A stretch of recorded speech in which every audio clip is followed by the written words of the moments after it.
Everybody doing this morning. Let's welcome everybody to our second program.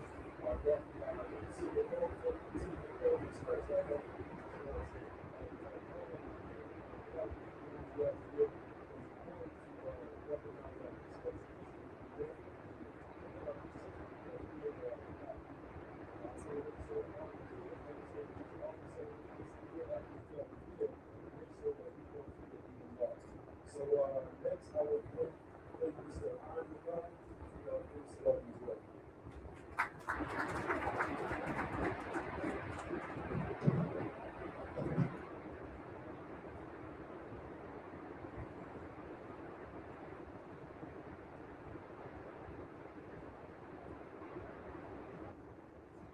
Okay.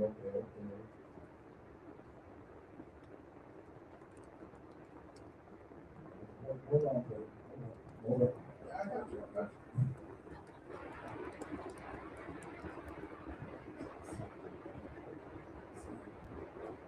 All right, so good morning, family. How you doing?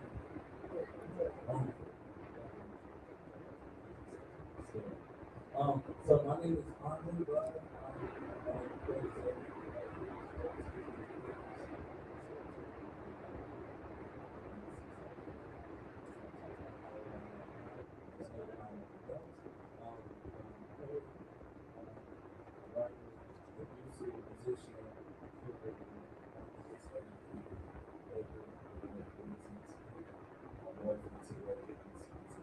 Well, just want to welcome y'all to the space. And if you don't know about Team for the Purpose, we are a nonprofit youth empowerment organization waiting to cultivate the next generation of leaders. So, but our approach is always move forward. So, we are not here now, but nothing to do with the way that's so, my ask is that the energy that you want to receive, like with any space, I ask that you give that energy, especially to your when they come out to the stage, when you're doing your poetry and all the stuff, it's really good, you know? Like, so people will be like, learn about money, negative money, go together. So, is that something you can do? Yes.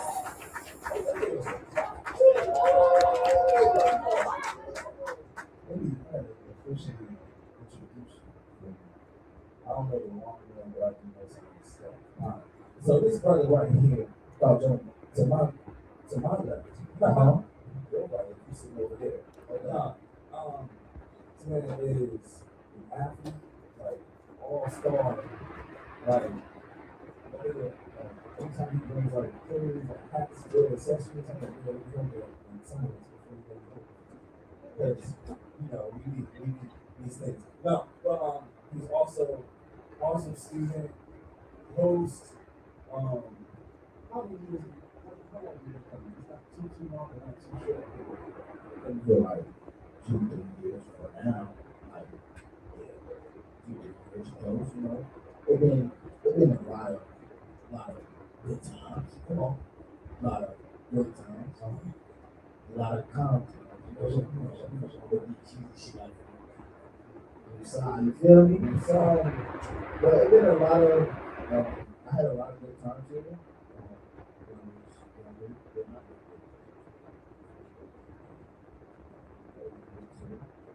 But that's what I'm saying though.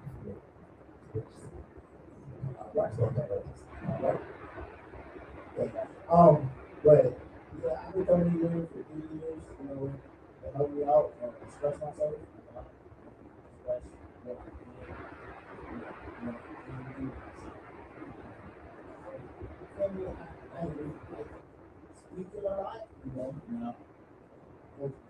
So now, and help you out, I'm a rapper, I'm going 16 blocks. 16. I got 16. I get like two. Yeah.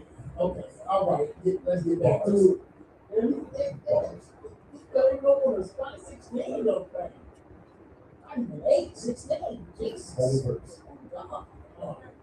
But I like to draw now. I like to draw. They do it. I draw. I do a lot of things. I help out. You know, I just be around. I just be around. Absolutely. Um, but that's a little thing about me. We rolling up on the floor, the field, you can do it. But yeah, that's a little bit about me. My boy, don't give it a pass on time. All right. So if y'all are ready to get into all the things, you say, oh yeah. Oh yeah. All right. So we did all our intros. I think this no intros. Nicole? Nicole Brown? Okay. Yes. So as she's walking, y'all start clapping right now. Y'all start clapping right now. Please give it up for the intro. This is Nicole Brown.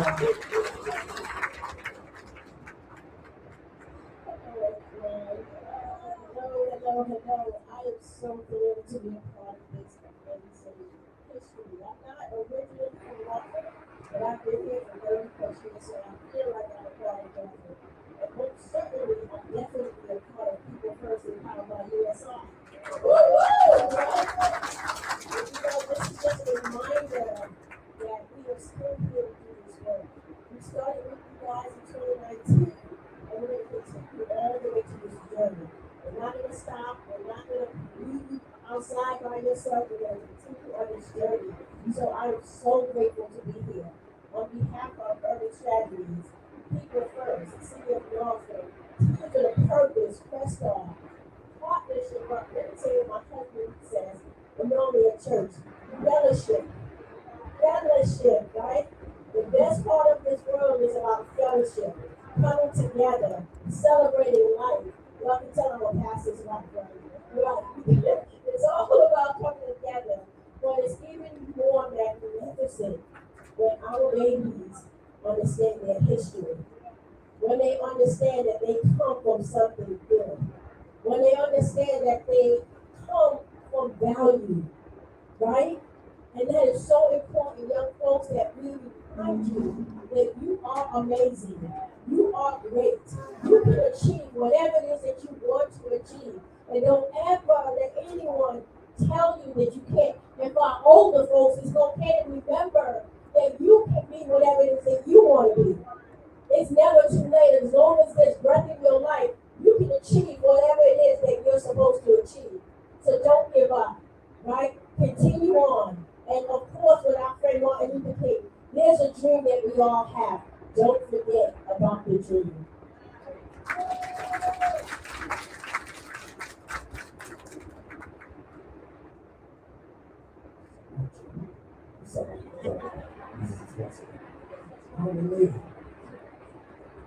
Yeah, actually. So, I'm just going to explain what you said very quick. Sure.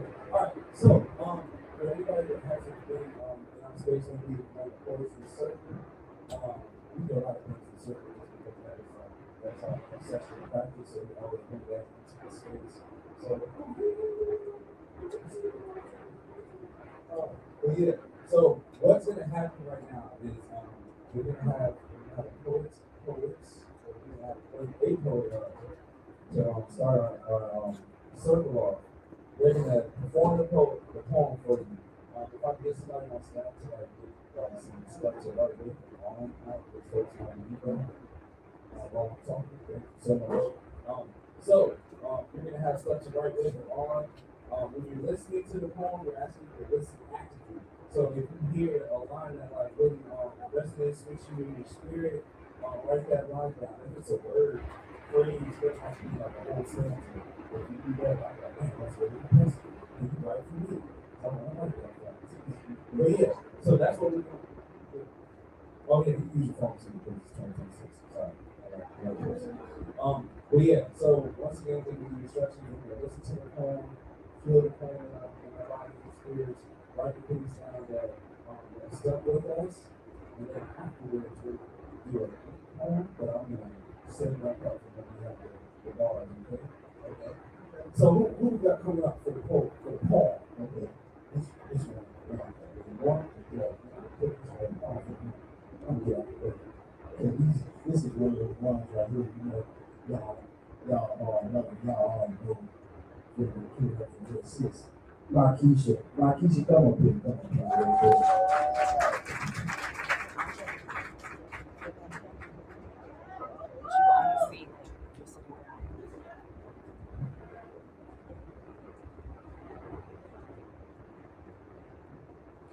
Go in, poet. The sun growing up my neighborhood. Some should be a time when kids are free to be outside, exploring with new for the future. As I step out, children are running, not because bullets are flying. City police got so much out because their loved ones died close to too soon. Where I'm from, no one ever sees to know what happened, so the bad people always get away and the cycle continues. Now my grandma was afraid to let me play outside. She wants to protect me from doing fear. Still, I don't want to live in fear. Sometimes I want to let you feel like being that big and true, so I can tell the world I'm scared of her. Another one dies too soon. Now please go come back on stage real quick. Just come back. So we can celebrate you. Oh. You don't want to be celebrated? Oh, I'm sorry. Okay, go. Give it up for Markeisha. One more time. Give it up. Give it up. So before we go on, can we all just take one collective breath? Everybody breathe in. Exhale.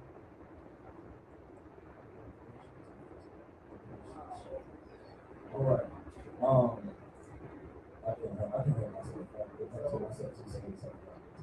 But so now, thank you, Markeisha, for that poem. We appreciate it. We love it. We'll clap it up one more time. So now, what we're going to do, I don't know if anybody has lines in their minds. We're literally taking get your lines together. Sound good? Yes? Yeah? Sound good. Yes. Praise God. Praise God. I was like, all right. All right. So I'm gonna play some music. Take about 2 minutes.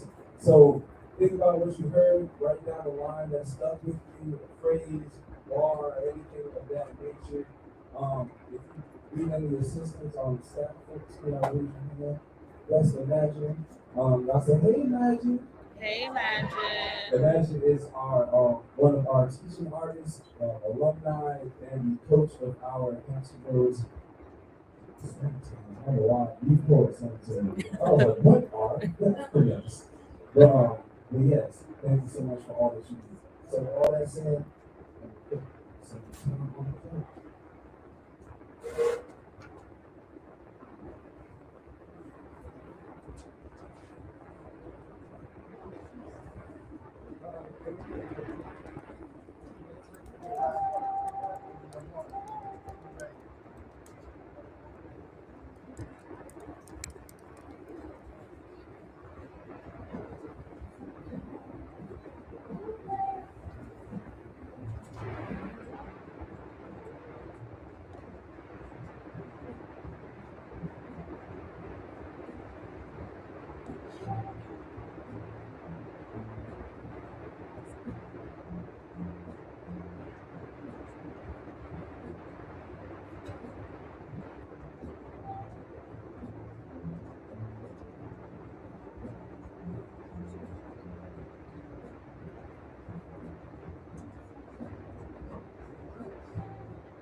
so direction is telling me that we need to get this show ready.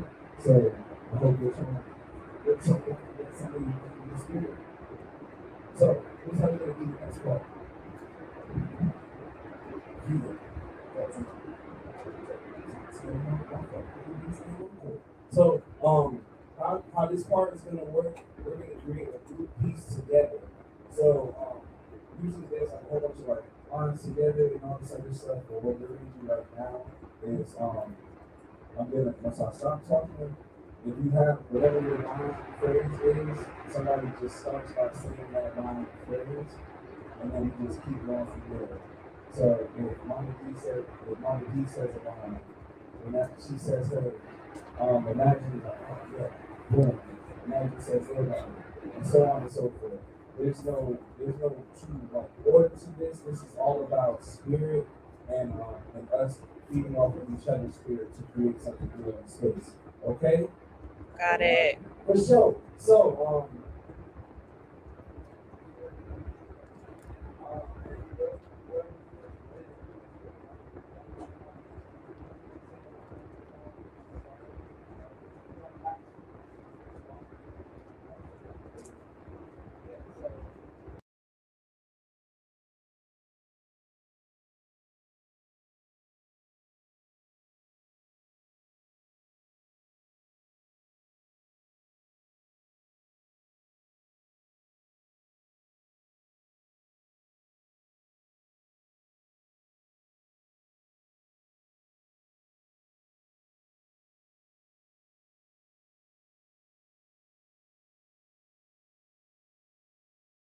The booms be here. On what live fear. I wonder how they felt. My grandma is scared to let me play outside. You can say it again. Oh, neighborhood with nobody seeing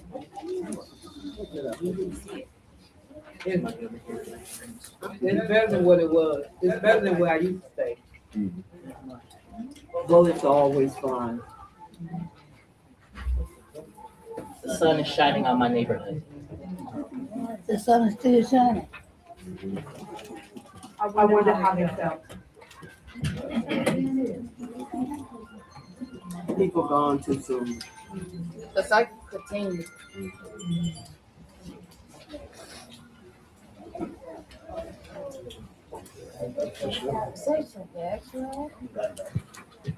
And that's the beauty. That's the beauty of this, because we naturally knew when to close. So everybody clap it up for ourselves. All right. So hey, how you doing? So with that, thank you all. We're gonna keep it pushing. So our next, do we have our Crest Star folks in the space? Y'all are?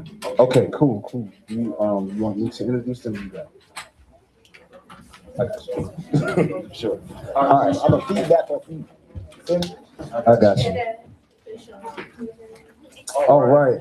So next up to the stage, we have our Crest Star After School Tutoring Youth Program. Let's clap it up. Let's clap it up. I'll turn everything off.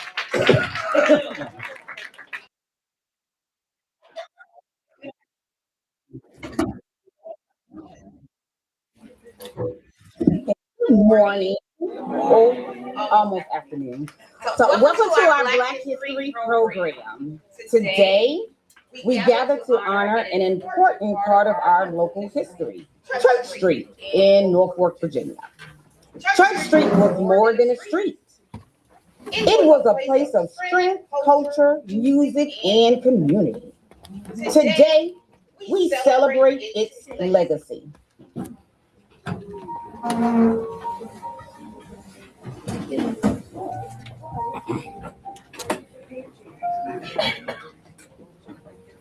Background. What is church?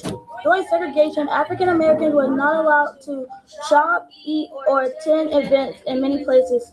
Because of this, Black communities created a space of their own.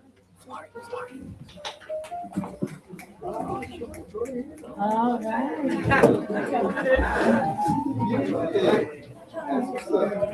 Church Street became the heart of Africa. It was filled with black-owned businesses, restaurants, theaters, and music. Oh my.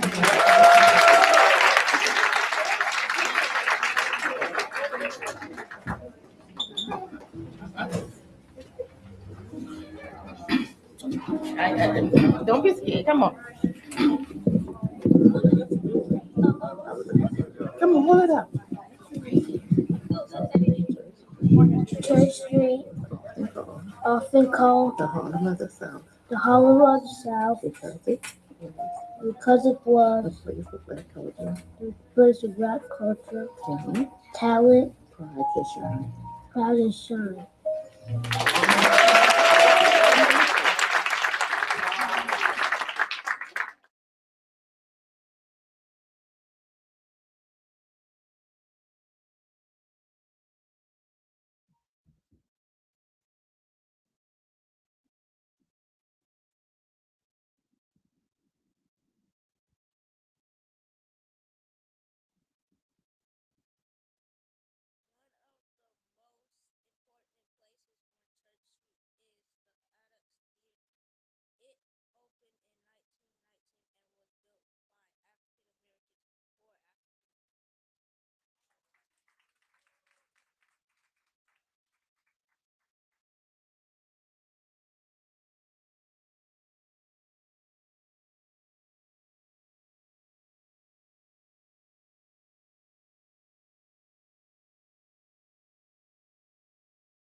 Freedom, famous performance like Duke, Alicia, Ella,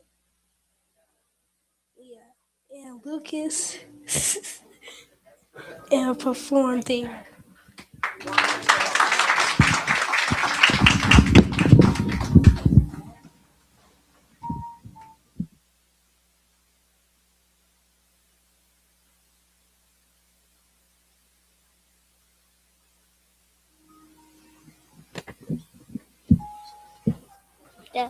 The Atrix Theater gave black artists a stage when many other places would not.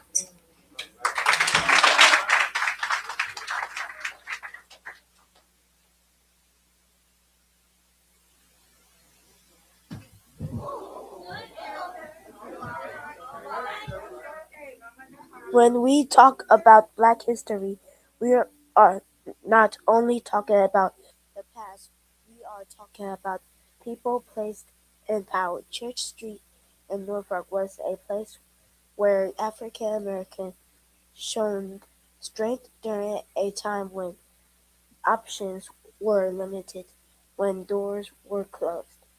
The people of Church Street opened their own black doctors, teachers, musicians, shop owners, and performers built a community that their families gathered, children's laughed, and music filled the street. The Attic Theater stands as a symbol of courage and pride. It welcomed talent when others would not and gave black families a place to feel seen and valued. Church Street teaches us when people believe in themselves and work together, they can build something powerful today. We honor Church Street, not just for what it was, but for what it continues to teach us about perseverance, unity, and hope.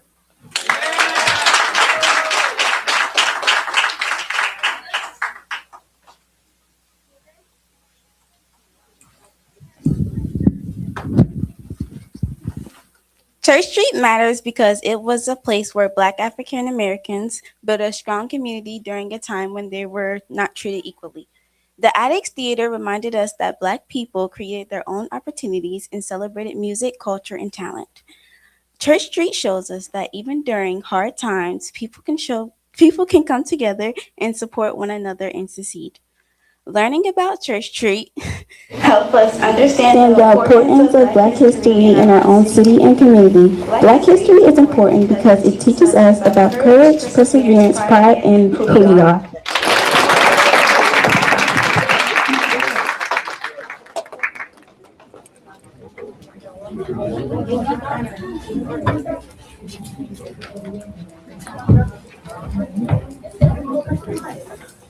Church Street is more than history. It is a legacy. As we celebrate Black History Month, let us remember the strength of our ancestors and continue to honor their stories during mourning, respect and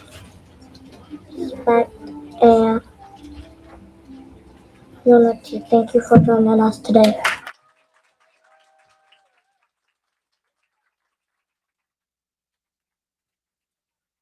Y'all give it up for the Crest Star After School Tutoring Youth Program. That's what I'm talking about. I'd say I too need tutoring in a couple of subjects. I hope that some of the young people can help me out, please. All right, we don't put my whole business out there. I just put a little bit. All right. So I don't know if anybody has been smelling those good smells. Oh, we got a raffle? Okay. I got to bring up one of the boss ladies, you know what I'm saying? You see her over here in the green blazer with the matching Chuck Taylors, you know what I'm saying? Please give it up for Miss Thomasine.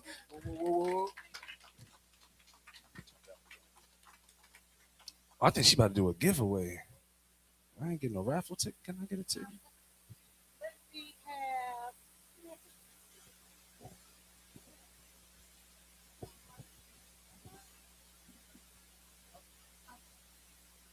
Dig in here and get a green ticket for me. So blame Hunter if your ticket's not full. Okay, can you get numbers right there for me? 3, See, you gotta see it now. Turn around so they 2, 3, 6, 1, 7, 7.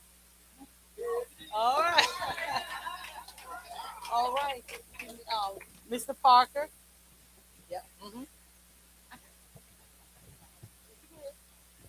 All right. Thank you. Let's do one more. But we'll do a kids raffle. So let me have KJ, come on, let me get you to pull it for me. It's a yellow ticket. Oh, yeah, yellow ticket.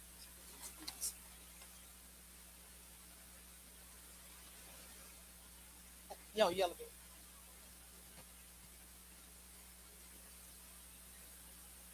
Got it? 571526. The child ticket. Say it again. 571526. All righty. Take that ticket. Who want? Anyone? No? Come on, you gotta get it. Come on, get it.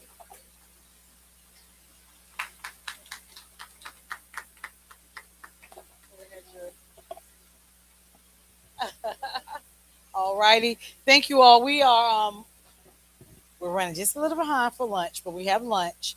But we're gonna play a little bit of music. If you can mingle a little bit, give us like maybe 15 minutes, and then we'll start serving lunch. Okay? Thank you. Yes.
All right, all right, all right. If y'all can hear my voice, say yer. Say yer. Okay, we got two more poets for y'all. The first person we gonna bring up, give it up for my big sis, you know, the one and only, you know, the best. Give it up for Mooney.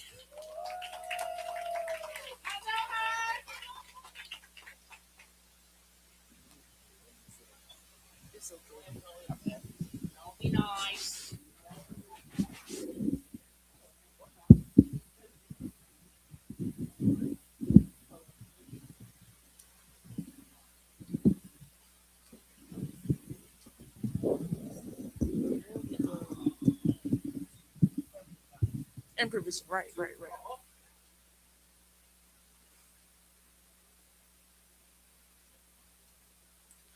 A black girl with her fro. It swings in the wind and repels the winds that blow. She looks luxurious in that style, and she thinks, maybe I might wear this for a little more while.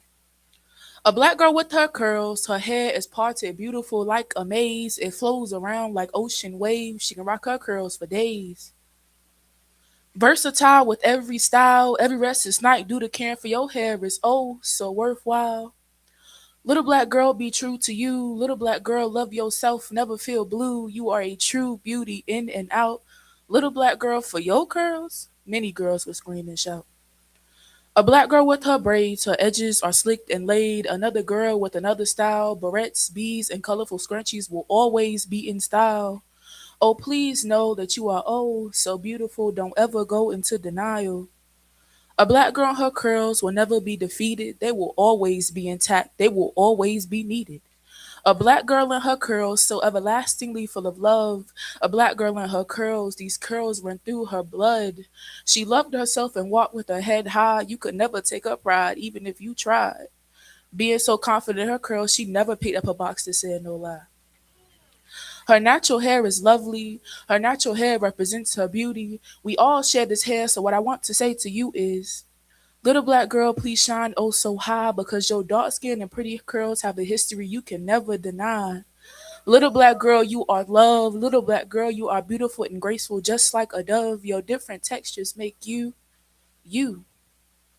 Your styles and complexions are amazing, and before you worry about loving anyone else, love yourself first because you are amazing. Little black girl, never give up. Little black girl, you are a star. Little black girl, you have dreams that will get you far. Little black girl, your curls are unique. Little black girl, your curls are mesmerizing and always on fleek. Little black girl, please stay true. Never let the world turn your radiant shades of brown blue. Because in a world like this, we will always need a little black girl like you.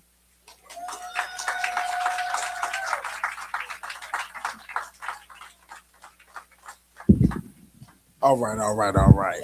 All right, all right. You feel me? Little black girl, you are a star. Talk to him. Talk to him. They, okay. All right. All right. Okay, we got one more poem for you. If y'all ready for that poem, say, oh yeah. Say, oh yeah. Give it up for a TWP alumni.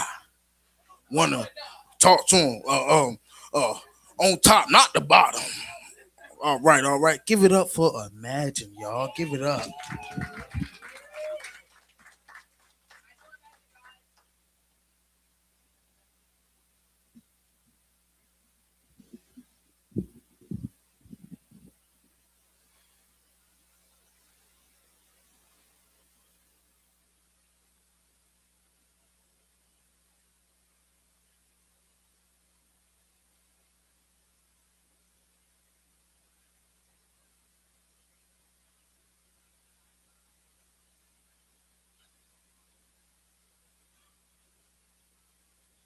In May of 2020, Minnesota PD murders George Floyd by suffocation. The knee to his neck felt round the nation inspires my first protest. I wake up ready.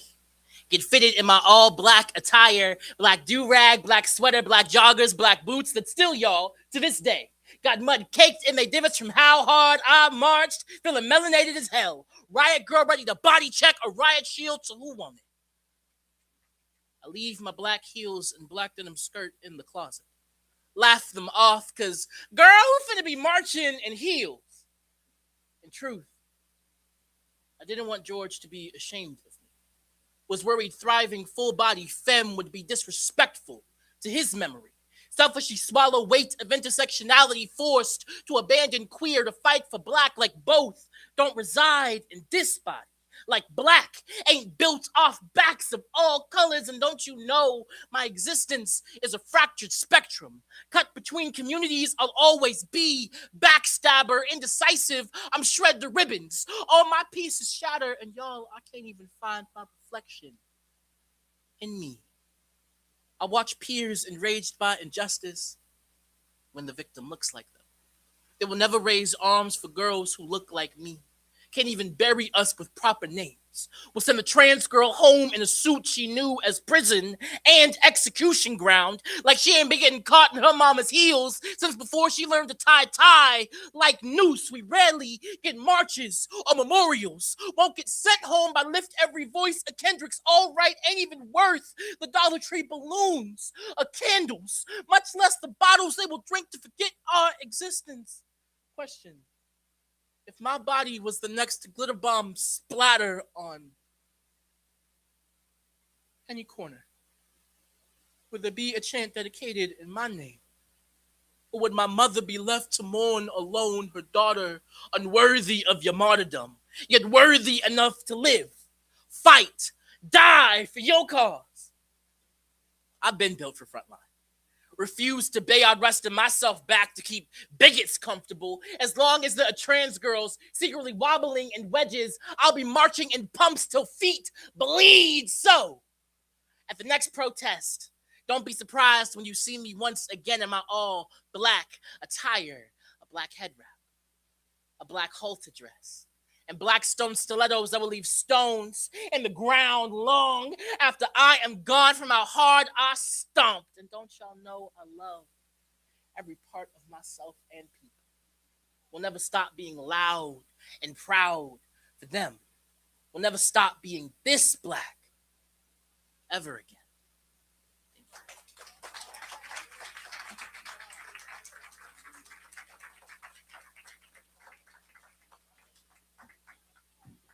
Y'all heard those words, didn't you? Y'all heard them words. All right now.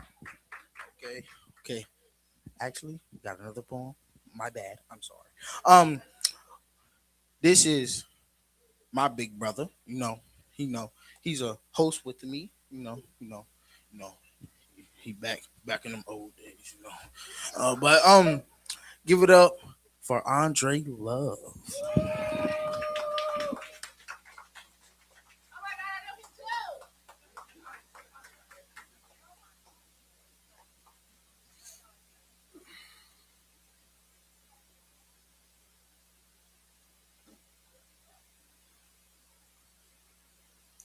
My ancestors set this table. Everything in your gaze shares whispers from Benin. The Atlantic Ocean stores countless stories of our pilgrimage here. Hymns and okra seeds lay close to my scalp. Great-great-grandmothers had a fistful of black-eyed peas to pray over. Our origin story is a delicacy, beaten, then covered with Georgia clay. Backs were open recipe books that gave us pig's feet, Carolina gold rice.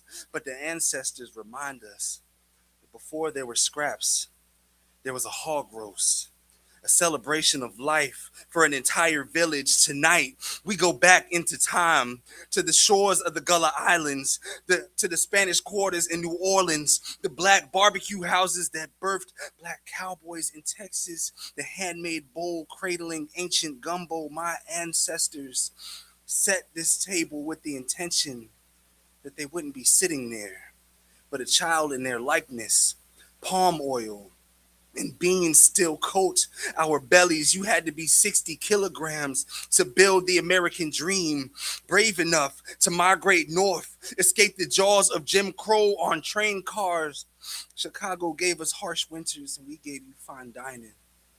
Gave you mac and cheese, jambalaya, shrimp etouffee. We broke down whole pigs, gave you bean pies, free breakfast programs in Oakland, cabbage from the hands of sharecroppers. Not only did my ancestors set the table, they built the table too.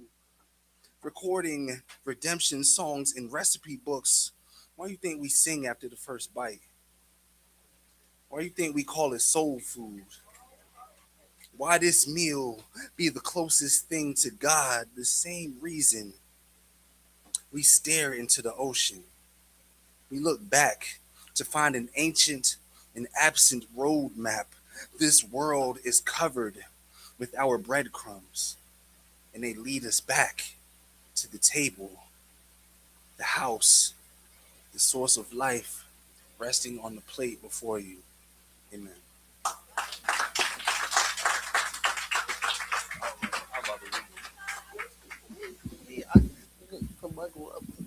I got a few words to say. Feel me? I got a few words. That's why it's called soul food. Understand it? You eat it and it's good. Soul food. Understand it now. All right, now you can say it now. You can go ahead, Dre. You can go ahead. Dre. My bad. Feel me? I just had to say that. It was in my mind. It was in my mind. That was the few words. Okay. So we are supposed to be speaking with one of our elders in the space. I'm gonna just keep looking at people until they tell me that person is here. But while we're doing that, I do want to honor one of our elders in this space right now. I consider this woman another grandmother of mine. She is living Black history. Helped us, still helps us tell the stories of from past to present in intergenerational conversation. One of the alumni from the first Black high school in Virginia Beach. Yeah, they, you know. Oh no. I'm talking about you. You know they had me. But yes. So if we all could just welcome and honor to this space Miss Margie Cofield.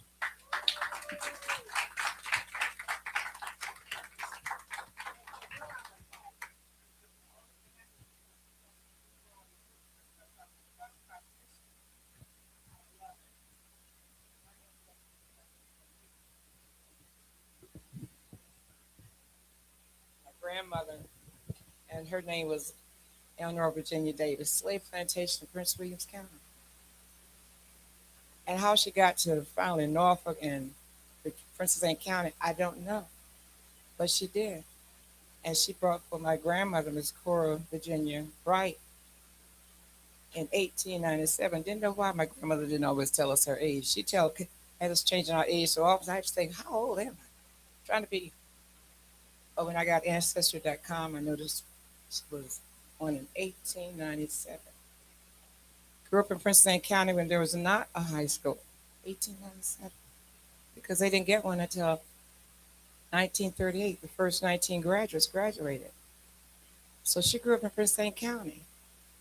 And she heard them talking about going to a high school. Keep in mind, 1897.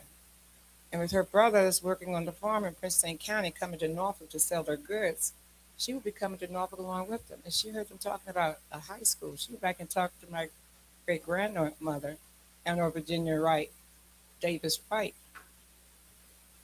And her brothers ended up giving her mom money so she could stay with the family in Norfolk. Born 1897. Still no high school in Prince St. County. And she graduated from John T. West High School. Still no high school in Prince St. County. The whites did not build a high school for her. How she heard about them going to college, and then she said, I want to go too. Still no high school in Prince St. County. Brother still giving her mom, my grandmother, Eleanor Virginia Davis, Wright, money. And she went on to the early form of Virginia Union in Norfolk State. And ended up teaching in Accomack County. You know, during that time, they didn't have that bridge, right? Had to go on the ferry to get across. And that's where she met my grandfather, Elmore Wilson, and she came back to Princess County. You see? And then she gave birth to my uncle, James, 1920. And my father, 1921, still know what? High school in what? Princess Anne County. And then my uncle, Elmore, late 1924, 26. Still no high school in Princess Anne County. But eventually the parents said, we're not going to wait for this. And they had a meeting, October 25th, 1926. So we're going to have a school in Princess Anne County. And they got together. And it really was 1925. But they raised money through the churches and community, built the school. And guess what? Her firstborn, Uncle James, was one of the 19 who graduated among the 38 students in Princess Anne County. Isn't that something? Education. Come to find out, her mother, Eleanor Virginia Davis Wright, her brother, Jim Davis, was one of the three who brought the community together to raise money with the black churches and communities. And they, along with Mr. Henry Brinkley and Mr. Miller McPherson, signed a deed to Princess Anne County, and we will turn over the property to you only if you make sure you use it to educate the colored children in Princess Anne County, which is what they did. So you see that when they read the poems about persistence, perseverance, and being resilient, you have to be. And I tell people all over the world, you need to look at our ancestors, 1619, they didn't ask to be here. But since they were here, they helped them. But they became wealthy on the backs of what? Our ancestors, right? And now they're trying to take out the history out of the schools and places. But you know what? You know, that thorn of a rose bush, they're going to be there permanently. We're not going anywhere, right? So you might as well follow what they had. In our country, we're supposed to have what? Freedom to do the things that everybody should be able to do. I believe in equality and equitability. Equality means you be fair to what? Everyone, no matter what their culture, no matter what their ethnicity, no matter what body they're in. Give them the same opportunities. And then equitability, if you find out that one is more wealthy than the other, and another family can't afford it, but the child has that in him or her to become successful and productive, give them the equipment that they can use and bring that one where the family can't afford it up. And they owe both of the youth. Wealthy family that has to be able to afford it. Say, here, your family can't afford it. We're providing this for you. And both of them have been given what? Tools and equipment to become successful. And they can both go on and learn more and more. Choose an occupation. First, when you do anything, you choose your occupation so you can become self-reliant, right? Don't depend on somebody else to take care of you. And then the Bible says, take care of your family first. Then you can use your talents to what? Help others. And as you help others, you tell them, pass it on. Bring all the cultures together, working together to make sure we provide them the opportunity to become what? Successful, and give some back to the community. We didn't need integration to make us, become heroes. You think about it. I think about Harriet Tubman and Sojourner Truth, walking in the mud, snakes and crocodiles or whatever, in the cold of the winter, just to bring about freedom. So today, these politicians need to do something, right? Fight for us. We can't be up there in the White House. Fight for us. And all these cultures work together. And I mean this from the heart. I love people. Work together, work together. Respect each other's culture. And say, these young people we are grooming. That's why I smile and took these pictures, Andre and Deidre, today. And I said to you, didn't I? These are our future what? Leaders. If a child stumbles, and I love when you got up there to help them to pronounce it, it's giving them confidence. And they're going to remember that. And you clap for them. And you never know, there is a leader, maybe a future president or future chemist or someone among these students. And it's all about instilling in them a feeling of confidence and what? And pride. And my mother said, don't ever let a person walk away from you without him or her having a smile on his or her face. And that you know you have done something to what? Uplift that person. And if that person has any difficulties, what can I do to what? Help you. And they can tell it in your eyes, right? And in your demeanor. Help you. And you say, don't worry about it. Be a scientist. Try to make an experiment, doesn't work, you mark it off and say, okay, check it out. And the next thing, okay, let me try it again, church. When you make a mistake, it's not a what? Failure. You learn from it, you grow from it, you keep going, you keep going. But work together in our world to make this world a better place for what? Everyone. That's all I can say. Awesome. Thank you, Miss Cofield. So I want to say and my production folks in the corner, y'all keep me time, keep me accountable with time. I wanted to ask you one question, and then if time permitted, I wanted to see if anybody in the audience, particularly one of the young people, would had any questions that they wanted to ask you as well, because this is a very unique opportunity. We don't always get to be in the room, share space with our elders. So I urge, especially our young folks, like this is a time to get your wheels turning, and yeah. So my question for you, because everything like with Teens with a Purpose is youth voice centered, and we use like creativity, the arts, and all of those things as like our vehicles, our tools.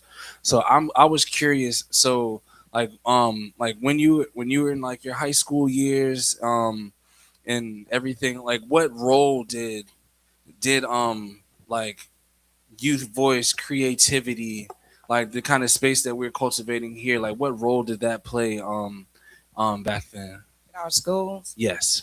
our teachers indicated to us, don't worry about the tools you have. Because I remember when I started school in 1949.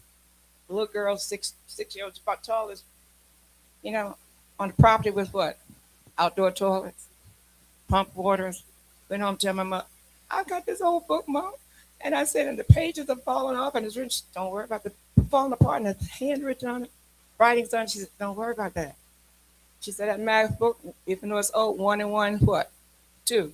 2 and 2, what? Is for you learn. I said, my desk is cool. Don't worry about that. You got a seat to sit in it. But I was afraid to go to that out, whatever. So that was 1949. 1953, they built an addition to the high school that our ancestors built in Princess Anne County. I was 4th grade. We walking down the hall. The first thing I looked for was the, bathroom. Oh my God. Evelyn Miles, that's Delsina Miles' mom. She said, Margie, my, you got an indoor bathroom, And we had a faucet with a water running. Still the same old books. And I remember Miss Jean Salas saying that the typewriters, one day she came in, there were new typewriters at St. County Training School. She said, oh my goodness. Came back the next day, they were gone. Old typewriters that went there. So what do you think happened? I'm not saying it, you think about it. That's a rhetorical question, okay? Old typewriters. And we had to look up the old B type. We had to write 21 words a minute. So the tools weren't provided to us. But our teachers, what? Made sure that we used what we had. Even the coach of the cheerleaders had to go with what was called GEX Bio uniforms. Dick Price, bless his heart, he was one of my teachers about 8th grade when I met him. And he was telling me about the football team when I was working on the museum project. He was saying, he called me David. He said, we had to go and raise money for uniform for the students. So our teachers provided those things for us. And they said, we're going to use the tools that we have given you, learn what's on the what? Written page, and make sure you go on and what? Become productive citizens. Use what is given to you. Listen to the teacher. Build on one step, which leads you to what? The next step leads what? To the next step. And these young people, you have technology, computers and all that. Don't worry. Study. And stay focused. And you may have others who are leading to the side and they see you trying to progress and you like crabs in the basket to pull you down. You have to do what? Stay what? Focus. Stay focused. And if they're being mischievous and saying things that are not so very pleasant, speak. Don't say anything. My grandmother, McCord, that lady born in 1897, said, Kalina, that's my middle name, treat them with a long handle, what? Spoon. Speak to them. Don't say anything. Keep moving. Stay focused. You know what your goal is. Put on that armor, that shield. Don't say anything. You know what you want to do. And whatever it is, my father said, if you're going to be a ditch digger, be the best what? Ditch digger. He said, baby, you don't want to dig that ditch. No. He said, an engine on a car. You go to work? No. See, a medical doctor performing heart surgery say, oh, my car is not working. Where is he going? To the mechanic. Mechanic that worked on that what? Engine. It starts running. Then suddenly he has a heart problem. Where is he going? To the heart doctor. Each one is what? Job is important. So you use the tools that you were given. And that's what I did. In the high school, I couldn't sing. So I joined the band playing the clarinet. Mr. Roy Reed was our band director. He was teaching us, he said, now, you had to do the musical scores. I was about 8th or 9th grade. We were writing musical. Go home with my little clarinet. Mom and dad would sit on the sofa and I'd play it. He taught us how to write music. We had music theory, didn't even know we had it. Miss Geraldine Boone, wherever you are, I know you're going to love this. We were able to write our own what? Musical scores. Play them to our parents, came back. Each one, they gave us the tools to work with in order for it to become successful. So listen to your teachers, listen to your parents. If things are going out there in the school that you feel uncomfortable with, don't keep your mouth shut. You go home, tell your parents what you feel uncomfortable about, right? And then you listen to what is learned. And education is important, and whatever occupation that you want to do is important. And that's all I can say. And equitability, treating people the way you want to be what? Treated. Step into their true shoes. Thank you. Thank you so much. Can we clap it up for Miss Margie Cofield one more time? Yes. So, yeah? No? Please. All right. It's okay though. We're gonna make it through. All right. Now, that was Black Power right there. You heard that in the DAP. Really, yeah, while we're about to transition again, Ms. Cofield, thank you so much for always sharing your wisdom, the stories, and to the young people. I hope y'all caught the bar that she dropped in there. Like, if you see something that's not right in your community, in your school, wherever you are, know that your voice holds power. She said, use your voice. Don't be silent. Tell somebody. If you're a TWP member, you know that's how we get down. But let somebody else know that don't know. Talk to him. Talk to him. That's all I got. I ain't gonna start. I ain't gonna do a little too. I ain't gonna do too much, but I ain't gonna do too little. You feel me? Talk to him. All right. All right. But no, it's but in all seriousness, like, y'all are the next generation. So when I get older and I need people to take care of me, I already feel like that I'm in good hands, you know. So yeah, just let's continue to pour into our young people, and yeah, let's get it. Always. So I think we have another. No? Okay, cool. So we have another brother that's gonna come to the stage. Yeah. Mr. Johnson. No? So we gonna eat, or what we about to do? We gonna do a raffle? For sure. This is the power of teamwork, because it makes the dream work. I don't know who got the raffle tickets, but come on up here so we can give something away. Talk to him. What we giving away, X? I don't know. A brand new car. That's what I heard. Oh, I need that. That's what I'm saying. I got 6 tickets in there. We're gonna be giving away a 2026 Kia Soul in the spirit of Black History Month. I'm just joking. Unless you got a key to a Kia Soul. Oh, I ain't gonna be they gonna be disappointed. That's who y'all need to talk to. He the one who said he had the keys. Anyways, can we get a young person come up here and pick a ticket out? I saw a hand back there. Do you want to come pick a raffle ticket out of the bag? Can we clap it up for the young lady as she makes her way to the stage to see who won this brand new car? Mm-hmm. All right, we're gonna call up for a yellow ticket. Get your yellow tickets ready. Get your yellow tickets out. 571512. We got a winner? Woo! All right, we got a winner in the back. You just won a brand new car. Oh. You just donated Teens with a Purpose a brand new car. No, I'm playing. I don't know what you won, but congratulations. Oh, that's a wonderful bag. You want to come get your gift?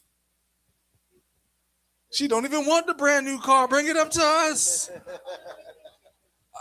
All right, we need somebody who's going to draw a green ticket. Oh, interception. All right, green ticket. 236190. 236190. We got a winner right there. You didn't win a car, but you won a brand new bicycle. I don't know where they're getting this from, but they don't come looking for me for a bicycle or a car. He told me there was a car and a bike inside that TJ Maxx bag right there.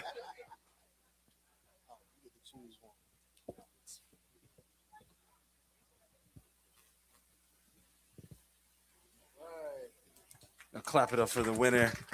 Some beautiful art. All right. That was amazing. What else you got in there? Don't know. Don't turn and look at them. All right, well, let's go with another yellow ticket. Who's going to draw this one? Come on. She's been itching to get back up here. Come on. I was like, somebody put that cord away. Somebody trip. All right, Markeisha, this is for, I don't even know, a brand new MacBook.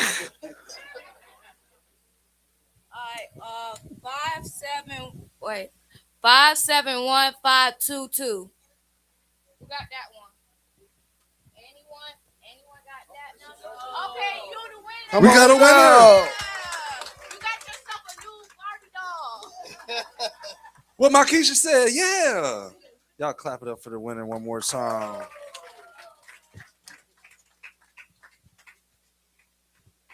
Okay, so she gonna get some art. Okay. Oh, that's nice too. That's real nice. Do we know who this artist is so we can shout them out? Chris, where you at? Yeah, Mr. Berlin. Mr. Chris and we be planting stuff together. Oh, for the seniors, before y'all leave, y'all should take a look at y'all plants because they popping up. Yeah. All right. I'm gonna look at them one more time. Amen. All right, we got one more raffle. Who's pulling this one? See, that's because you ain't had that car ready. I was like, just don't stand in front of the speaker, my brother. That's all. I'll just turn this way because it's dangerous.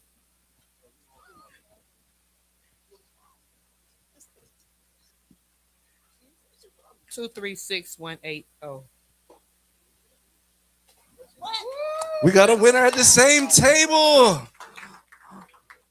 I'm a bit skeptical. I'm just joking. I'm just kidding. I'm just joking. You just won a brand new piece of art and $500. I'm just kidding. I'm just Y'all joking. see him after this for the $500 in the car and the bicycle. Yes, we will just look at each other and wish for these things together. As a matter of fact, X might have this D1 athlete right here. Wait for the true. Ooh, all right. Who bless him? All right. Can we get Sister TC to the stage, please, right, to bless to the our food? fellowship. Thank you all for your patience. This is a good problem because we have a lot of people that signed up and showed up. So thank you. And we want to make sure everybody's stomach is nice and full. After I bless the food, I'm going to ask that the children stay seated and the adults can go ahead and line up. Okay. Okay, thank you. God, we thank you for this day. We thank you for your grace and your mercy. We ask that you will bless the food that has been prepared. We ask that you bless the hands that prepared the food. We ask that you allow it to make nourishment to our bodies. In Jesus' name we pray. Amen.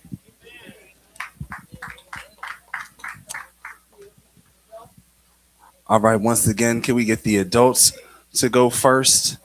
If you are a young person, we love you, but please stay seated until it's your turn. I'm about to say. All right now. I Y'all get remember y'all when I was food. at the kids' table. No. Y'all get y'all food and fellowship now. All right. All right.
Over there, I think.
If y'all can hear me, say that food good. I heard it. I heard it.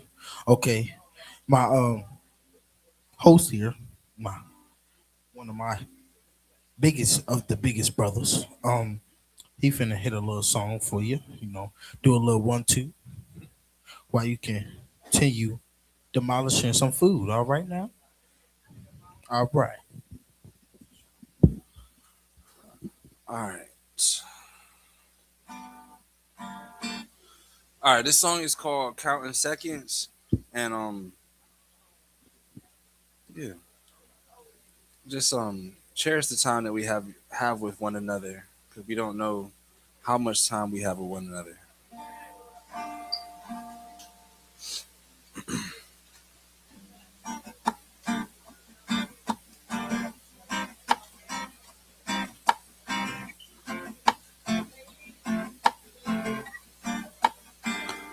Oh na na na. Whoa, oh, oh.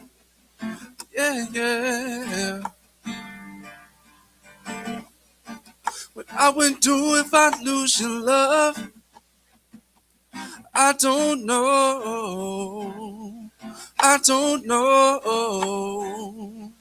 Whoa. What I would do if I lose your love, yeah, yeah. I don't know. I don't know. Seems like the sky is lost its hue. I need your glow. Need your glow. Oh, yeah. Seems like the sky has lost its hue. Need your glow. Need your glow.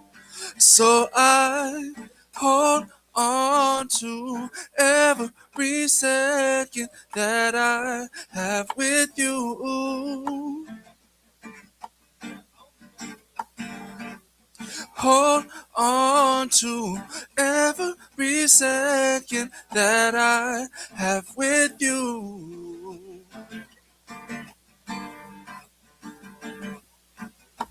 I love the smell of your skin. Don't leave my heart vacant. What we have is more than love. Just tiptoe with me while we ride on our astral plane. Whoa. Don't let me go, don't let me go. Don't let me go, don't let me go. Don't let me go, don't let me go. Just let me know, just let me know. Just let me know, just let me know. Just let me know. And so I hold on to every second that I have with you. Hold on to every second that I have with you. Hold on, yeah, yeah. All right, thank y'all.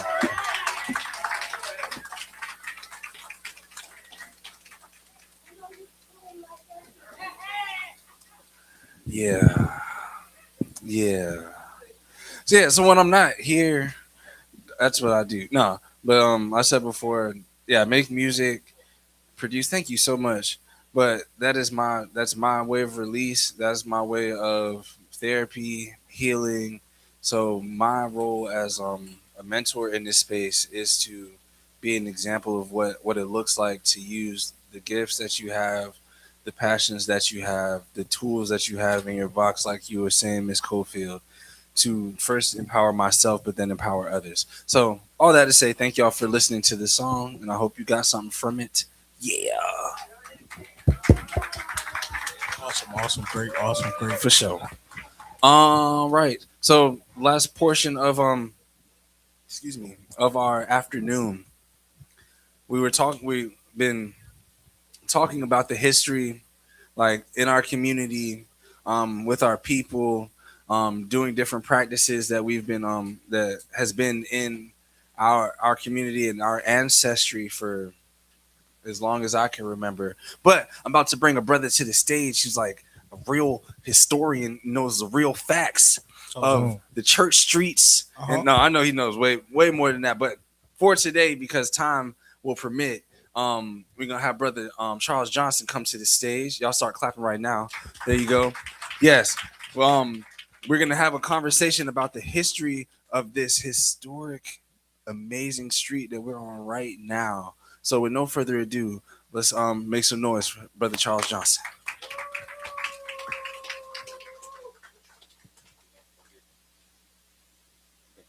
Yeah. I'm just moving this. Do you mind if I grab my tea lemonade? Because it was delicious. Grab your tea. Yeah. Your Well, I'll say, lemonade. tell the people who you are, what you do. I'll be right back. I had to think about it for a moment. So many things. Good afternoon, everyone. My name is Charles E. Johnson Jr., but you can call me Mr. Charles. That's fine.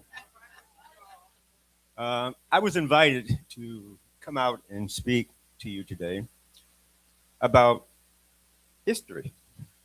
And I can see the look on some of the people's faces here when I said the word history. Oh, here he goes.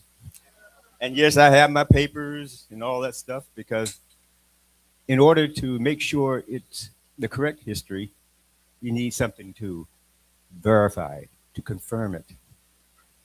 And I want to say today, we have to do it more than we have ever. Because today, history has been rewritten, as it always has, but it's been rewritten for a certain people, and for a certain people, it's being written out. So the story that I'm going to talk about today, and it will be short because I can't cover this story in a few minutes. It would take days, maybe weeks. I want to give you a feel for what Church Street is all about. And I'm going to take you back because I'm a historian. And as you say, well, who is he? Well, I taught history for over 45 years in the public schools. And I enjoyed every day because I wanted to make sure the story was told.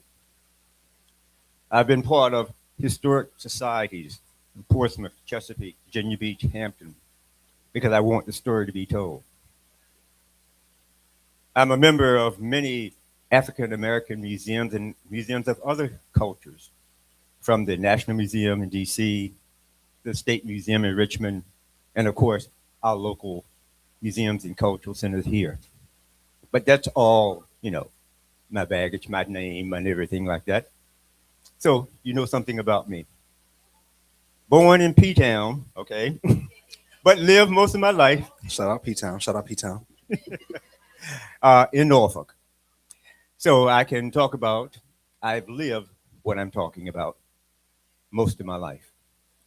So now let me tell you about the story, and hopefully you can follow along with me. The story goes back to the 1600s. No, wait a minute. Yes. Around the 1630s, down at the water, go down the street here, Church Street, go all the way down to the water, where you see Main Street. One time it was called Water Street. People landed there, and they opened up a port. And fortunately or unfortunately, they couldn't do all the work by themselves. They needed others. They brought with them, and I'm going to tell you this whole story, good and bad. First of all, they had indentured servants from where they came from. But eventually, the indentured servants was not enough. So they looked south And what were they doing? They were enslaving people. And they said, well, why can't we bring some north? So they brought some enslaved people from Mother Africa up into this port in the 1600s to do work that the indentured servants were not able to do or would not do. So, down at the water, they started to create a trail. And who created that trail? People of color. And that trail started from the waterfront. And it came up. And it went right past where this building is today. And it kept going all the way up to what we call Granby Street. And it was called the road out of town. That's all it was, the road out of town. If you wanted to get out of the town of Norfolk, you had to come up this road and you go out. And at the end of that road was nothing but forest, woods. Well, that town developed and it grew. It had a diverse population, all kinds of people. But the story is slowly beginning to change. Why? Because the majority of those people in that town were people of color. Well, by that time, some people were saying they wanted freedom. They wanted independence and all those other things that we think is good. Not for everybody now, keep that in mind, but for them. And so they decided they were not going to remain part of this other place across the water they came from, their homeland. And they said, we are going to be free. Well, I want you to know the enslaved people here in the town of Norfolk also wanted to be free. And they said, well, if we fight with you, will we be free? And I want you to know, this is true. Not now, maybe later. But you can fight with us to win this independence from those people who have taken away or trying to take away our freedom. Well, I want you to know some of the people of color, and some people don't want to admit it, decided they were not going to fight with the people down at the waterfront because they said, we're not going to get freedom. And then what happened? They were told, you can be free if you fight with the other people. And they decided to fight with the other people. And some of you may have heard of some of them. They're called the Ethiopian troops. Ethiopian, because that's what they referred to as Africa. It wasn't called Africa, it was called Ethiopia. Because they all lumped us together as they normally do into one thing. So with that happening, it was decided Norfolk, one of the largest towns in this country, well, in this colony area, decided they were going to fight. And what did they do? They shot cannonballs. They bombarded the Norfolk area. And I think some of you know about what happened down Church Street at what they call St. Paul's Church, Episcopal Church. There's a cannonball on the side of that. There are many other cannonballs, but you may not know 99% of the town of Norfolk was burned to the ground. Up until about 3 years ago, the story was the British, those people did it. We know now they didn't. The residents, the people in Norfolk who said they wanted to be free from those other people across the water, they started the fire.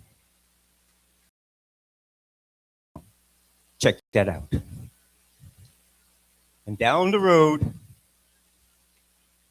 there were a lot of people of color who said, we can be free if we fight with those other people across the water. And they were told, well, if you fight with them, you die with them. And what did they do on Church Street? Well, not Church, well, the road out of town is about to become Church Street. On the road out of town, they marched up that road past this building where it's located now, out into the woods. And they kept walking. And you know where they are now? Their descendants? Anyone have an idea? They are in Canada. Their descendants are in Halifax, Nova Scotia. They all came from here. They got on boats and they took them north. And they gained their freedom. But unfortunately, those people of color who stayed in Norfolk got 100 and some years to wait before they'll get their freedom. Because they didn't walk up this road going out of town. So the next time you get on the road and someone tells you something good along that way, and you think it is, go with it. Because by staying back, you're not going to get ahead. But that's a whole nother story. Now, let me bring you up to where we are. After this country was created, Church Street was named after St. Paul as a church. And the Church Street started to develop.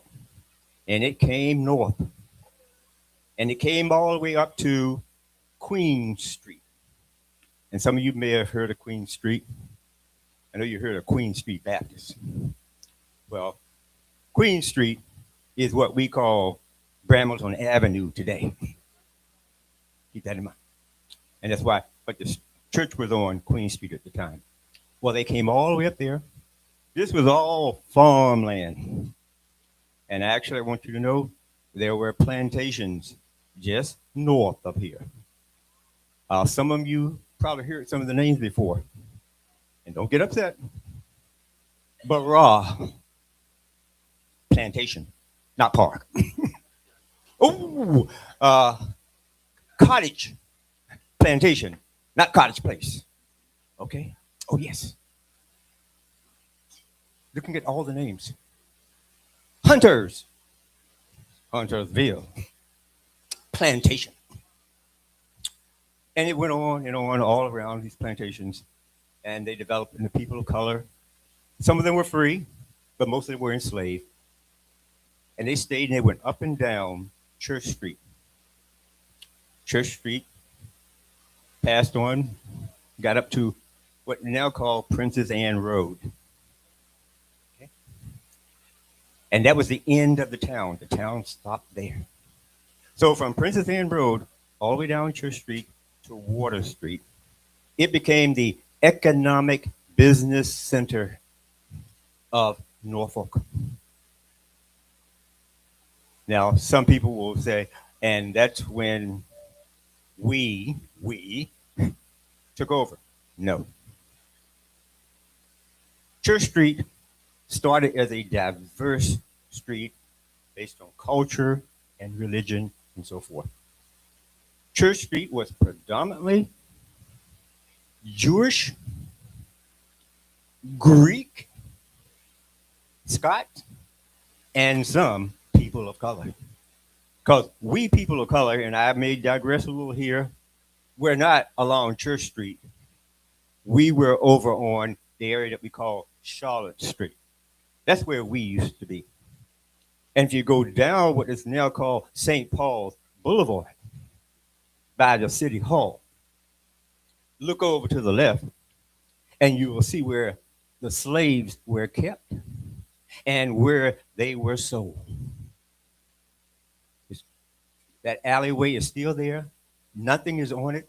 It's just green grass. Some of you say, well, why don't they build on that? That's because they know its history. So you got the slaves, you got all these people living here, and Norfolk is growing. And Church Street is the business center. If you wanted something, you came to Church Street. It was the place. And then there was this big war. Some people call it the Civil War, the war between the states, and all these other different names.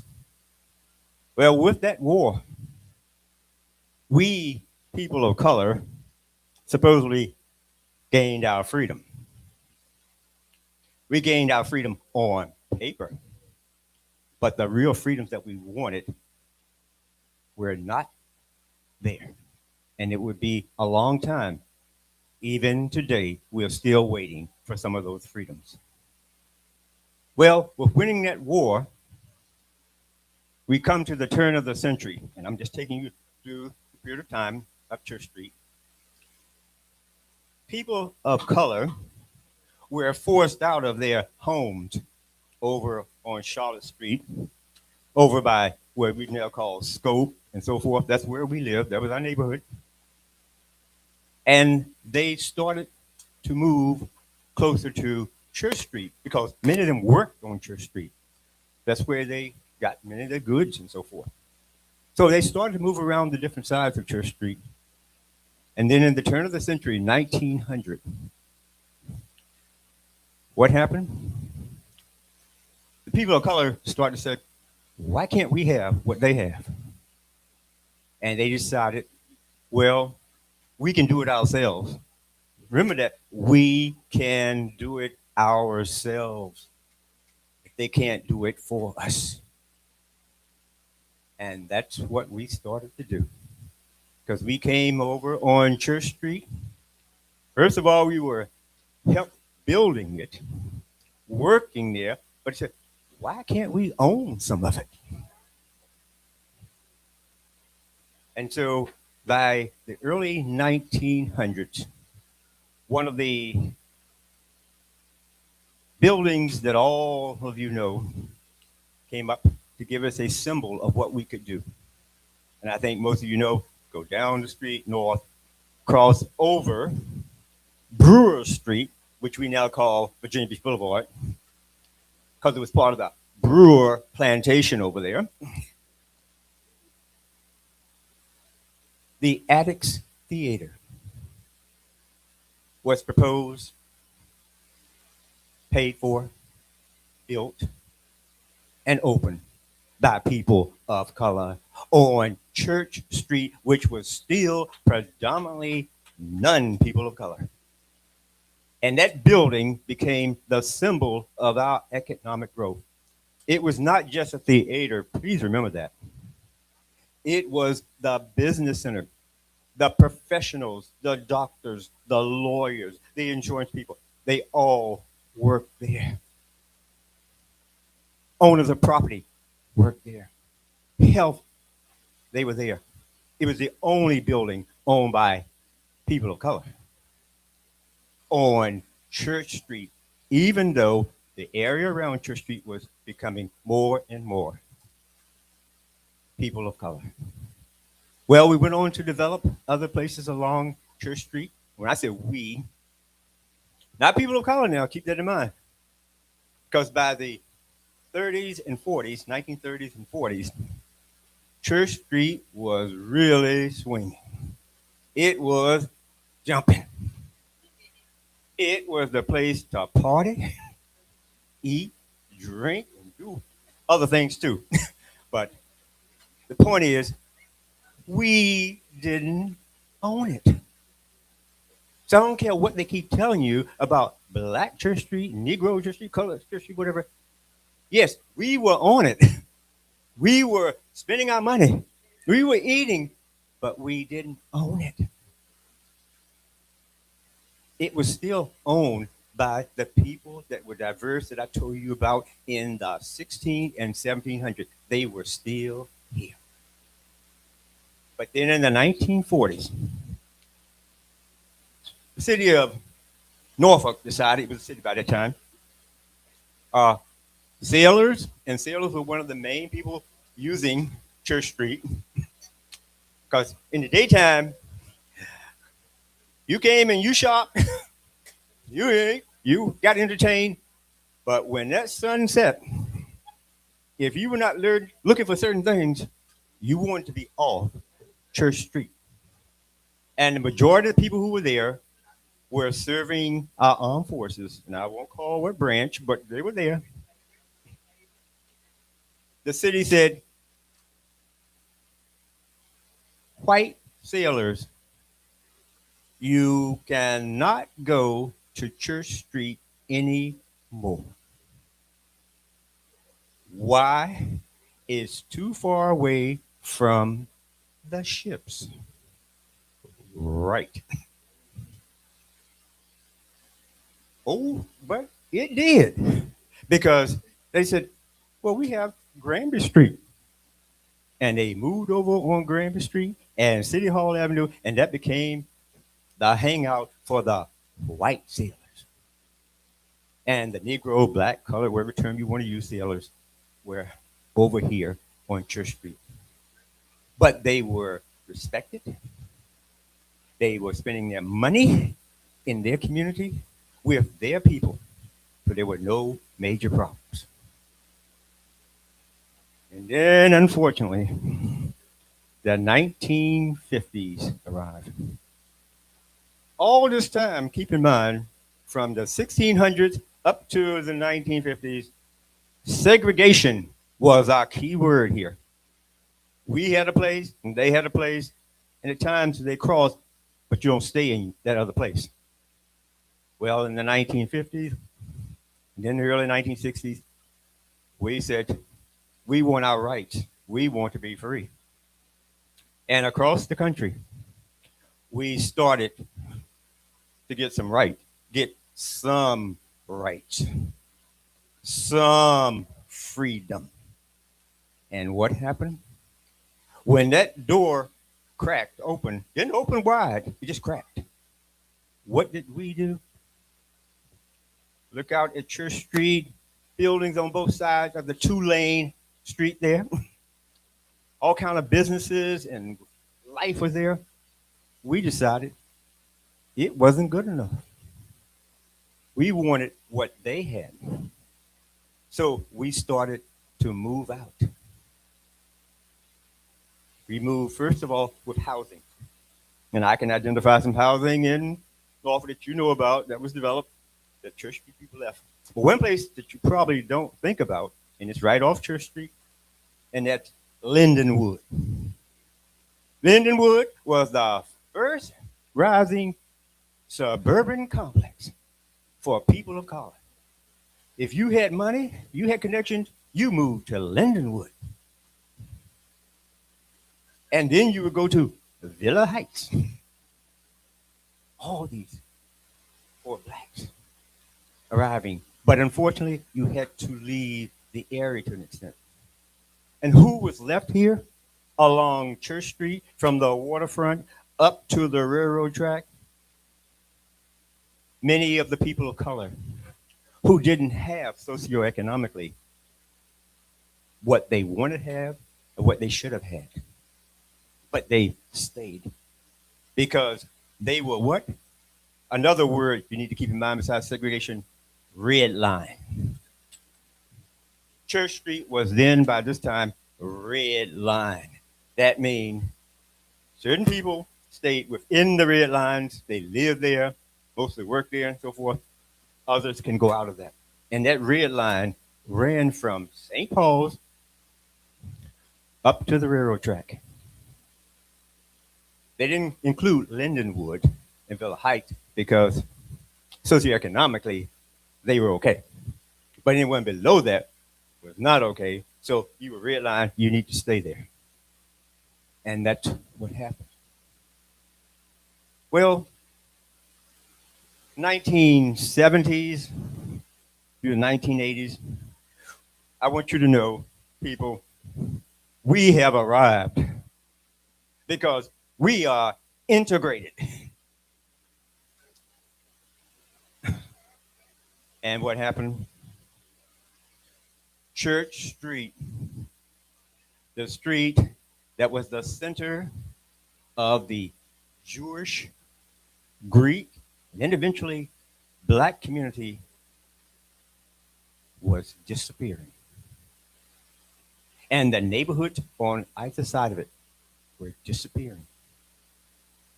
And then this big thing that had happened that people just love to talk about, even today, arrived. It's called redevelopment.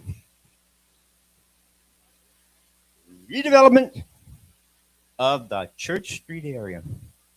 Keep in mind, this has been going on, redevelopment, since the 40s. And they came in and they started to do some redevelopment. And then they decided, well, if Church Street is going to be the center where there were still stores and businesses, we need to have some place for the people to live, and we don't want them to move outside of the red line. We need to build, and they built, and they built, and they built. And I know many of you can identify what they built. I'll just say they called them projects. Keep in mind what it says, project. It was a project to see whether or not it would work. It was not a guarantee. It was not to be permanent. It was temporary. Unfortunately, for whatever reasons, it became more permanent. And then over time, since we were integrated and we had so much and we had arrived and we were free, it was decided what they have built, maybe we need to develop it or rebuild it. And then in the 1990s to around 2000, they said, oh, look on either side of Church Street. Look, oh, is that Tidewater over there? Tidewater. I know what that is. That's the old Smallwood plantation. Take you back. And isn't it St. Mary's up there, the big Catholic church?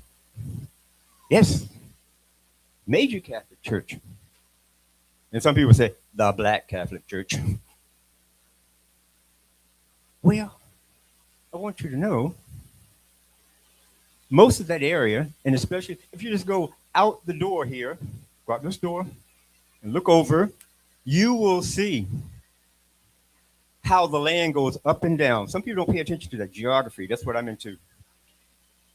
The highest ground in Norfolk, if you want to be saved from the flooding that's occurring, and you can notice it all the time, is where? Is at the intersection of Brambleton Avenue, which was Queen Street, and Tidewater Drive. If you always go up, it's a hill. That's a hill. Look all around it. It's a hill. Everything else around there were creeks, marshlands, and all that, all over here, except for Church Street was built on top of a hillway, and then the slaves had built it higher. That's one reason why there's very little flooding on Church Street. But all the other streets around, you will see how they flood because they were creeks, they were riverbeds, and so forth, and people moved into it. You can't stop it. So it's all there. But then I'm kind of digressing, but I know into other things. But let me quickly tell you about some things that did occur on Church Street that we should remember. The good and the bad. Yes, we had the Addicts Theater, but we had 5 other theaters. Not built by us, but used by us. Because we had, once again, the theaters were all owned by people of Jewish and Greek descent. I don't care what you can, Lennox and Dunbar, you can name all. They were not black theaters, people. They were theaters that were what? Frequent. We went there, but we didn't own it. The Addicts we own. Okay? You can look at all of the stores, some that are, basically closed now. They were not owned by us, but they were here for us. And the people who were there, so no matter what they said, oh, that was a store that was owned by a Greek or a Jew or something like that, they were there working for, yeah, this is America. You will make some money. But as you make some money, you're helping those around you. And so they did. But then they had left the area and gone where? You see the names everywhere. They used to be on Church Street. Their names moved over to Granby Street. Granby Street was not the center, the economic center. It was Church Street. And all those names basically moved over there and off the street. And we were left with very little. And with integration, the people who had money and so forth, they were also gone. So you had very little left here. Except for those who could not leave, did not want to leave because of history. But then what do? Do you just give up on it? I'm looking around this room and I'm saying, no, you don't. Some of you are here along Church Street for different reasons. But my thing is, you're here, make the most of it. Make it better in your own way. When I look out this window, if I can see right now, I see a 4-lane highway. The people along Church Street of color did not want that. They wanted to keep it as a 2-lane street for business and build their homes and stuff on either side. And the city said, no, we need a major highway, listen to this, to take you out of the city. Think about that. Church Street was started as the street out of the city. So they could use history and say, let's take them out of the city, bring them up. Because originally, it was not to stop at Hamilton Avenue, Queen Street. It was to go straight down, and it was called Fenchurch. Some of you may remember. Fenchurch was part of the old Church Street. It was supposed to be a straightaway all the way to the waterfront. But then when all the business moved over to Granby Street and so forth like that, they decided, well, we don't need that, so let's make this a 4-lane highway. They made it a 4-lane highway up to Brewer Street, which we call Virginia Boulevard. And then they decided, oh, we need to make it 4 lanes all the way up to Granby Street. And when they did that, the few businesses that were remaining on Church Street from Princess Anne Road all the way up to Granby Street, most of them had to leave. And they were still surviving. Barber shops, beauty shops, food stores, Simpkins. I can just name the places. They were there. And people were still coming here. People who lived here were going there. But it all changed. So with that, we once again was losing our history, our economic history. Today, and because of the time I know I've been going on, and I could tell you a lot of other stories, but I want to bring you to where we are. In the time that we have here now, from around 2012, there came this push, let's rebuild the Church Street area. Not just demolishing or getting rid of the project, but also let's rebuild the economic center. My question, how do you build an economic center on a 4-lane highway? It does not unify. A 4-lane highway says, move, move, move, move. That's what it says. It didn't say stop. And also in that time, when they was building, where do you park? Oh, well, we were going to build something. You know what they built? Some of you probably remember they built Downtown Plaza. Remember when they built Downtown Plaza? Oh, we were so happy. We had a shopping center. Where is it now? Let's build Church Square. Oh, and we're going to build that because people of color building it. It's there, but what's there?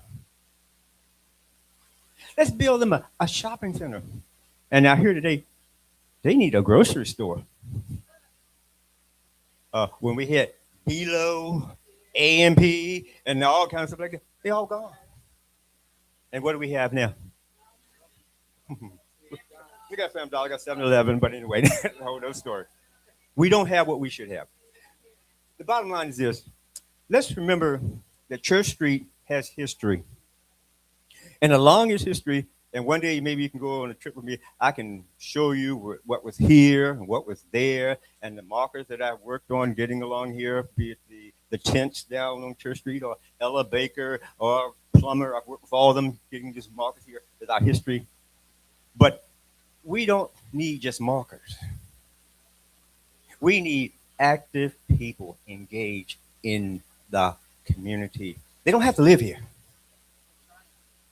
but they need to be engaged with us. So when people start talking about the history of Church Street, it's like talking about history. It's a story.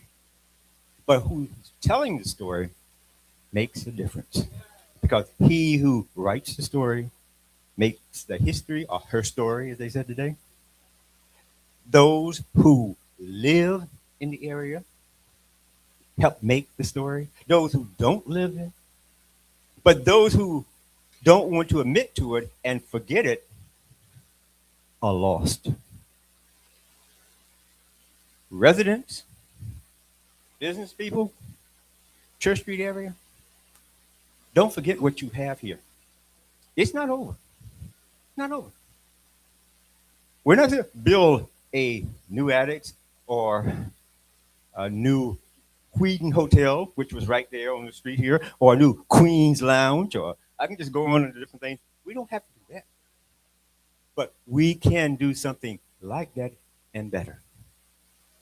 Church Street history should not die. Because basically it has. Except for those who tell the story, looks in the book. But if you drive up and down, I don't see the history. I remember it. I talk about it. And, one I just want to mention, because I'm working on this now. Off Church Street, when you go right past this building here, to the left, over in another section that they're planning to change, named after a famous person of color, Mr. Young. Those people who are buried there should not be forgotten. I see the look on the face. Those who are buried there should not be forgotten. Okay. I could easily say those who are buried in Cedar Grove, West Point Cemetery, Elmwood Cemetery, St. Mary Cemetery, Calvary Cemetery. That's it. Those people there. Those people buried off of Church Street, going toward Scope, should not be forgotten. They're buried there. They shouldn't be forgotten. They're not coming back as we know it, but they should not be forgotten. And there's so many other things that happen along Church Street. And I'll just tell you a little personal thing. Yes, I said I'm from P-Town, but I grew up on Church Street because it was the place to be. And in P-Town, we didn't have too many. We had Effingham Street, but we didn't have Church Street. And so when I wanted to have fun, I came to Church Street. When I wanted to get some nice looking clothes and whatever, came to Church Street. When I wanted to get something good to eat, or another group I left out, the Chinese. Some of them don't remember. Chinese were along Church Street. And it's obvious. Look at the restaurants that used to be here on Church Street. That's because there was a Chinese community here. People forget all that. But all these diverse people came together and it worked. And it could still work if people put aside their racism, their sexism, their hate, and learn to live together. Church Street, other historian me, is the oldest named church street in America. So if you don't realize it, it was the first only one. Church Street. Church Street, you can find them all over the United States now, but this is the oldest. And it was never like this one. Okay. On that note, thank you. And I look forward to talking to you more. Okay. Let's give Mr. Johnson another hand clap. So you've carried a few titles today as a historian, a history teacher, but we want to add one more to the list. A memory recovery specialist. Because if we don't remember where we came from, we won't be able to see where we're going, and we won't be able to intervene and make change. So we thank you today for being a change agent, for helping us to remember, to put back together our memory so that we can know who we are and whose shoulders that we stand on. We wanted to present you with this gift on behalf of People First and Teens with a Purpose. Thank you. Oh, and Crest Star.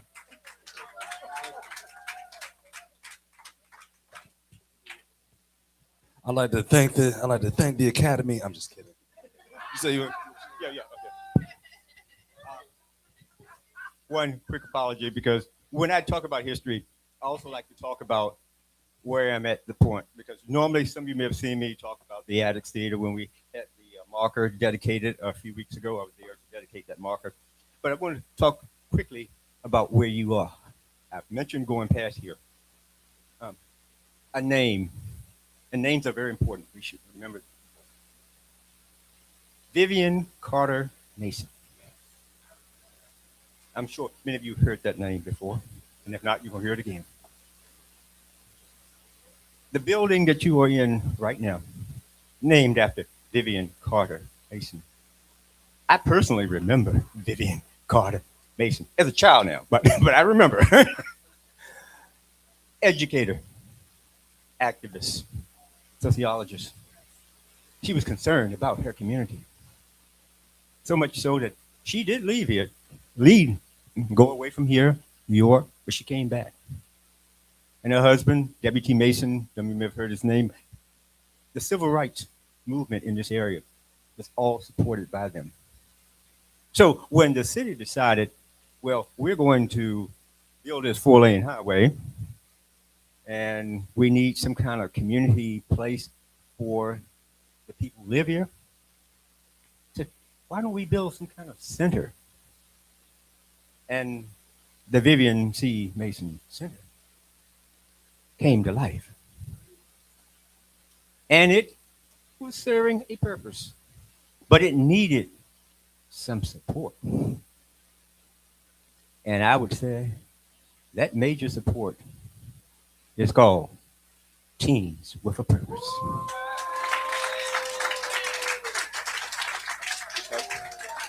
Because if you don't have someone behind you, supporting you, pushing you, is nothing.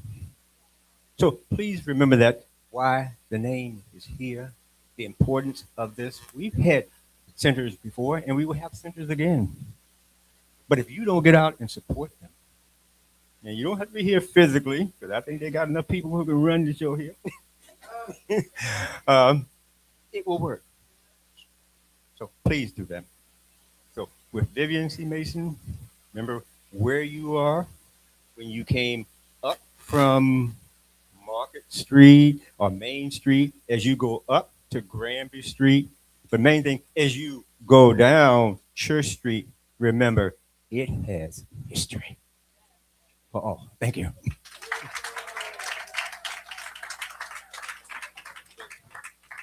Brother Charles Johnson, ladies and gentlemen. Give it up for him one more time. Yes, sir. Yes, sir. All right. So we are reaching the end of our program, but I do have to honor one more ancestor in the space. So Miss Margie Cofield, we have a special gift for you. Yeah. Yeah, I mean, you can get this on camera if you want. I'll bring it right to you. Somebody get her phone so she can take this picture.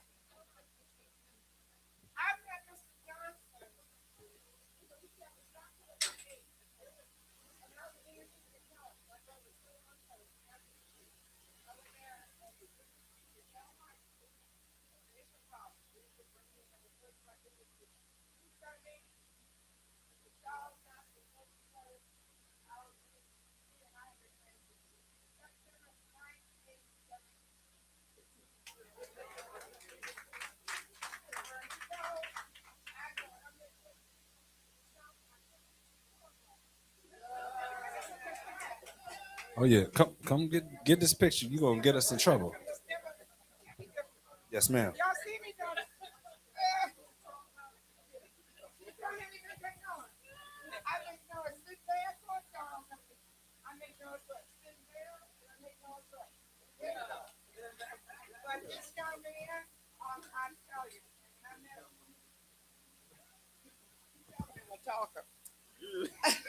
Be in the picture? Oh, sorry.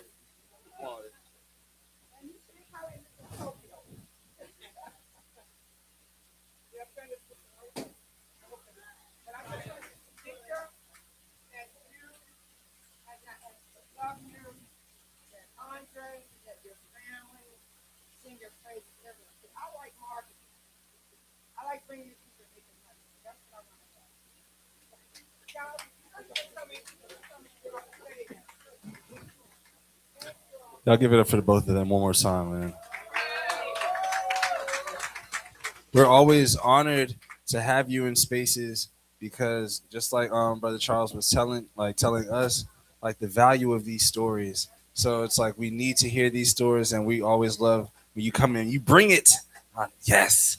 But so yeah, yep, it's about that time. But we're gonna do one last thing together as a choir. Is that all right? It's fine. We're gonna be good. She looked concerned. She's like, I don't know what you want me to do. But I'm gonna have Thomasine come up.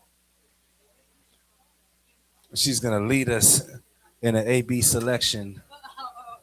Let the choir say amen. If you all would look at the back of your programs, and this is a tradition, it's been a tradition since this song was introduced to our culture, that when we sing it, we stand as we sing it as proud people. But on the back of your program, you have the words. I'll just lead you, but you all join in with me, okay? So we need everyone standing to honor this. It's the Negro National Anthem. You good, you good, you good, you good. Lift every voice and sing till earth and heaven ring. Ring with the harmonies of liberty. Let our rejoicing rise high as the listening skies. Let it resound loud as the rolling sea. Sing a song full of the faith that the dark past has taught us. Sing a song full of the hope that the present has brought us.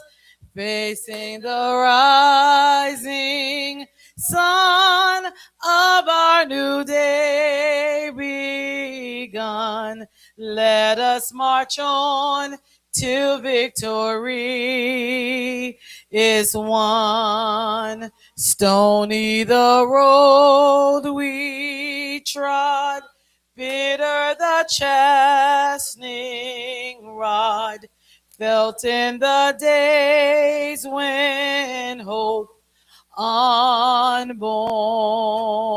had died, yet with a steady beat have not our weary feet come to the place for which our fathers died. We have come over a way that with tears have been watered.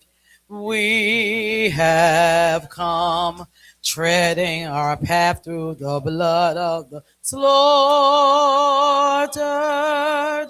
Out from the gloomy past till now we stand at last, where the white gleam of our bright star is cast.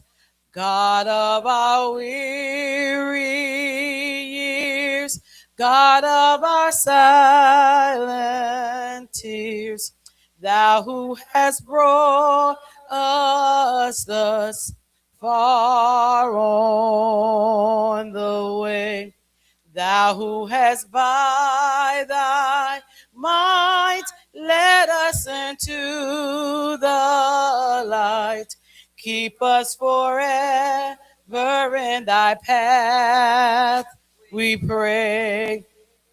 Lest our feet stray from the places, our God, where we met thee. Lest our hearts, drunk with the wine of the world, we forget thee. Shadowed beneath thy hand, may we forever stand, true to our God, true to our native land.